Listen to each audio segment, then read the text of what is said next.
Pour que les Grèces payent leur dette, qui est un racket bancaire organisé, on le sait, par le système de Wall Street, dont la Goldman Sachs. Et là, je ne vais pas redire 20 fois quelle est la vision du monde de ces gens-là, quel est leur noyau dur communautaire, même si c'est une alliance, je l'ai dit, de deux groupes, mais il y a un groupe d'ailleurs qui domine l'autre aujourd'hui de façon de plus en plus visible.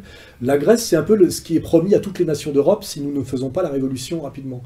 Hein, c'est un racket bancaire, une soumission, un dépeçage et une mise en esclavage. Le salaire minimum qui correspond au SMIC grec vient d'être baissé d'un quart, hein, voilà, immédiatement. Hein. Et il y a des émeutes d'ailleurs en Grèce très violentes dont on parle très peu. Il faut être absolument soucieux et solidaire de ce qui arrive aux Grecs, car ce qui arrive aux Grecs aujourd'hui va nous arriver demain. Hein, voilà. Et on voit bien qu'effectivement c'est une mise en esclavage par les banques, par la banque avec un grand B, du peuple le plus symbolique du peuple européen, parce que qui dit grec, je ne vous renvoie pas aux études lévinassiennes de Bernard-Henri Lévy sur Jérusalem et Athènes. Hein, c'est vraiment la Grèce et l'alternative absolue sur le plan moral, conceptuel et téléologique au monde juif. Hein.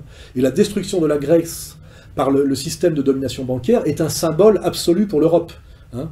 Il faut bien comprendre, qui dit Europe dit Grèce, qui dit destruction de la Grèce par la banque, et là on est dans, je veux dire, on est dans la pleine lumière d'un combat à la fois symbolique, mystique et concret et social.